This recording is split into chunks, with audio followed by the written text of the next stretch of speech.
Bonjour, bienvenue. Merci, merci.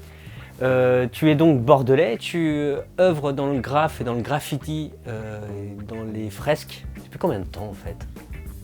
J'ai commencé en 90 à faire du graffiti. Avant, dans la fin des années 80, je suis tombé dans le hip-hop, j'écoutais du rap, j'étais dans un groupe de rap, mais je dansais. Ouais. Ça n'a pas duré très longtemps, parce que moi, de toute façon, j'étais plus doué pour le dessin et la peinture. Enfin, le dessin dans un premier temps et la peinture, c'est venu après, parce qu'il faut dompter la bête.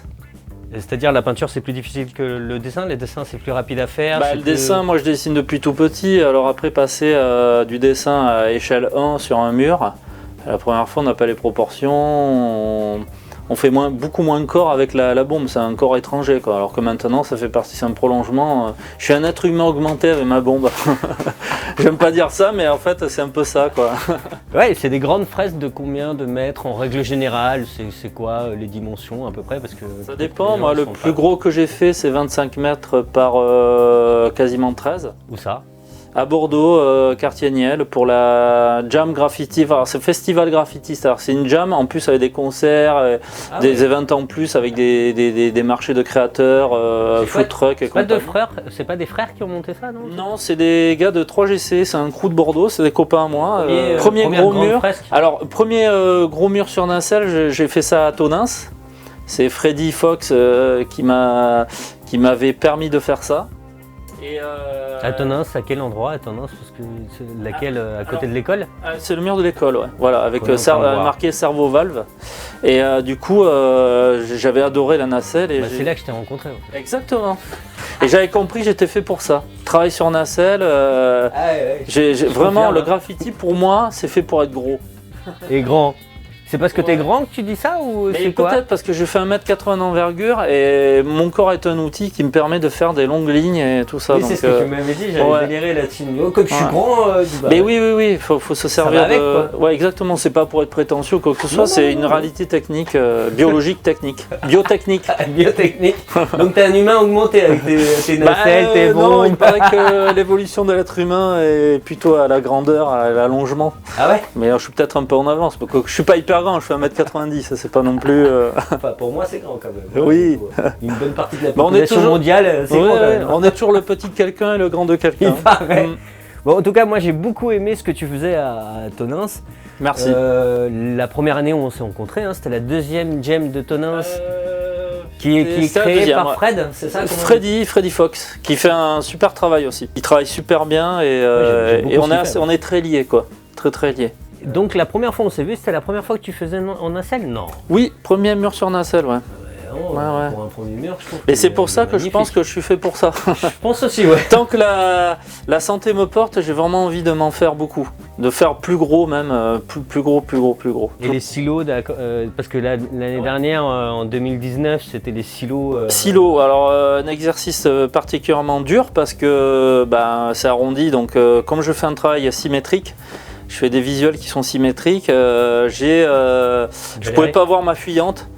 Donc j'ai dû prendre beaucoup de recul et tout, et en fait j'y suis arrivé et j'ai même pas vidéo projeté, rien. Ah ouais. Donc j'y suis allé comme ça, j'ai fait... T'as une géométrie dans l'œil, tu crois? Je pense, je pense. Alors j'avais tracé mon milieu et l'écart, j'ai fait une croix au milieu et je suis parti de ça. Voilà. On va aller voir le fourgon. Ouais, sans problème. On est venu dans ton camion, scanner. Ta maison de vacances, tu me disais, c'est ça? Sur roulette. C'est génial, t'as mis combien de temps à la préparer? J'ai fait ça à temps perdu sur 1 an et demi. Mais tu m'as dit qu'en délai à temps plein, tu peux le faire en 1 mois à peu près, c'est ce que tu m'avais dit. Un peu plus, parce que j'ai pas les gabarits qui sont déjà prêts, je fabrique tous les gabarits sur place. À la main quoi? Oui, tout à la pogne, tout de manière artisanale. Il est super chouette au fait. Merci. Il y a même un système de douche intérieur, tu peux tu bouges le siège, tu as la douche, le lit, il est super chouette. J'ai l'eau chaude. Vraiment chouette quoi. Puis le côté nomade. Ouais, c'est bien. Ça va bien aux artistes, c'est ça? Ouais, on est nomade pour l'été, pour les vacances en fait. Sur tous les pays de l'Est, tu m'as dit que tu avais visité? Alors pour le moment, on a fait pas mal les pays de l'Est, on connaît bien, on a bien tourné, viré là-bas. T'as été jusqu'à Istanbul en camion? Jusqu'à Istanbul en camion, ouais, en famille, et puis tout ça se passe en famille avant qu'avec ma femme et ma fille. Et puis voilà, et comme ça, on a tout, on a un minimum de confort. Enfin, un minimum, c'est déjà pas mal. Avoir l'eau chaude, le frigo, on est quand même pas mal. Ça me sert aussi à aller peindre à l'étranger, quoi.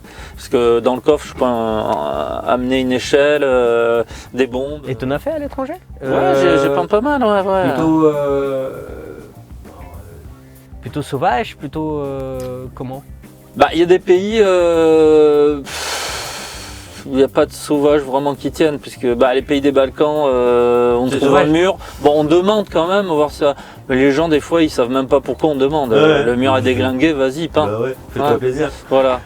Ouais, donc ça me sert à ça. Je ne veux pas dire que j'ai peint à chaque fois que j'ai bougé, parce qu'il y a des endroits c'était un peu compliqué. Moi, ce que j'aime faire, quand j'arrive dans un pays, j'aime peindre avec les autochtones, avec les graffeurs du coin. Ah ouais? Ouais, j'aime ça. Donc, comme j'avais pas trop de réseaux sociaux, difficile de les trouver, tu veux dire? Ouais, alors bon, j'ai une vieille formule qui marche très souvent, c'est trouver le skate shop ou le graph shop ou même des fois accoster.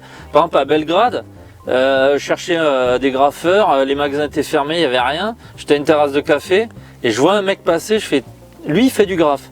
Je me lève, je fais salut, est-ce que tu fais du graphe? Le mec il met un temps d'arrêt, il me fait pourquoi? Je fais parce que je sens que tu fais du graphe. Je lui dis moi je suis graffeur, je lui montre des photos et là il se déride, il fait oui, non seulement je fais du graphe mais en plus je tiens un magasin de bombes et je viens l'ouvrir. Donc si tu veux, je te donne rendez-vous dans une demi-heure au magasin. Ah génial! Voilà, excellent. à Belgrade, ouais. Je crois qu'il n'y en a pas 36 des magasins là-bas, mais c'est un des plus gros shops. Voilà. Tu les reconnais en fait, ça y est. Mais j'ai le flair pour... J'étais en train de calculer, ça fait 30 ans que tu fais ça. Ouais, ça fait 30 ans, ouais. Putain, c'est Ouais. vraiment beaucoup quoi. Ça te tient, c'est une passion, c'est une passion, ouais. À chaque fois que je peins, je suis hyper heureux. C'est vraiment un truc... T'es en face quoi, t'es avec. Ouais. Tu me payes un café là, il faut que... Si tu veux. Moi j'ai un peintre qui m'a dit que ça le dérangeait les grandes fresques parce que c'était imposé aux gens qui passaient au fait, ou aux gens qui vivaient là des choses. Qu'est-ce que t'en penses? Moi je comprends. Je comprends qu'il y a des gens qui aiment pas les fresques murales, qui aiment pas le graffiti et tout ça. Moi je... Non, graffiti, non ça je le comprends pas. C'est le mec sectaire, il veut absolument pas le comprendre. Non, moi je comprends, mais bon... C'est mieux qu'un mur écrit, enfin moi, oui, puis ces gens-là en général ils aiment pas le graffiti, ils ont le droit, mais par contre c'est une banque qui les dérange pas, un McDo... Enfin si le McDo ça dérange, mais il y a des codes qui font partie de l'oppression quand même... Voilà, c'est l'ordre établi, ça ne les dérange pas. Ouais, parce que ça les rassure. J'adore, ça j'adore. Ouais, J'y avais même pas pensé, mais effectivement. Donc après moi c'est clair qu'on ne peut pas avoir la même mentalité qu'une banque ou qu'un McDo d'imposer, mais bon... je sais pas, je rencontre de moins en moins de gens qui sont contre les fresques murales. Mais pour toi, c'est quoi? C'est colorier la ville, c'est égayer la ville, c'est te faire plaisir toi, personnellement, tout seul, tout simplement? C'est tout ça et c'est remettre de l'artisanat dans la rue, quoi. Tout est de plus en plus manufacturé, les enseignes, les bâtiments qu'on rase tous les 40 ans, les machins. Nous, on ramène un peu de l'artisanat, dont de l'humain, du fait main, du manufacture, enfin quelque chose. Et du coup, quand on travaille, il y a beaucoup de gens qui viennent nous parler, même des papis, et qui nous regardent bosser. Et une fois, il y a un papy qui me dit, mais finalement, il faut quand même des aptitudes pour faire ça, machin. En fait, c'est ça. Ouais, parce qu'il n'avait jamais vu. Ouais. Et il se rendait pas compte. Et puis, il faisait parallèle avec son métier. Je sais plus ce qu'il faisait, comme je était ébéniste ou je sais plus. Et il a compris que c'était aussi, ça pouvait être vraiment quelque chose de professionnel, quoi. Non, mais ça l'est complètement. Ouais. Enfin, toi, ça fait 30 ans que tu fais ça quand même. Ouais. C'est pas parce que c'est la mode. Ah non, j'ai dépassé le stade. T'es dans les premiers à avoir commencé à prendre des risques au finish, parce qu'au début, c'était des risques de graffer. Oui, après, j'ai jamais été un gros vandale. Risque de mort, mais enfin, oui. Oui, mais à Bordeaux, j'ai jamais été un gros vandale. Et puis, je suis pas le premier à Bordeaux. Il y avait des mecs avant moi qui ont arrêté.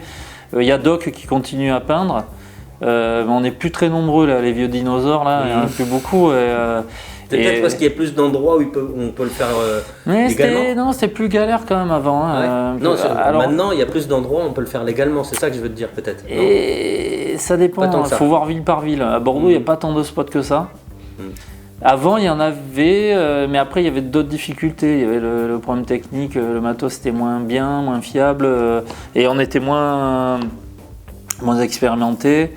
Et puis aussi, quand les gens nous voyaient escalader une murette et tout, ils appelaient plus les flics. Voilà, parce que c'était bizarre. Et puis bon, les premiers tags et tout ça dans la rue, c'était mal perçu. Donc, Ouais, non, bien sûr, je me rappelle. voilà. Mais dans toutes les périodes, il n'y a pas. Moi, je dis, il y a des mecs qui disent c'était mieux avant. Non, il y a des trucs galères avant, des trucs bien. Les trucs bien d'avant, on les retrouve pas maintenant. Et les trucs galères d'avant, c'est pas la même galère. Les trucs bien de maintenant, on les retrouvait pas avant. Enfin, faut. Il y a du bon et du mauvais.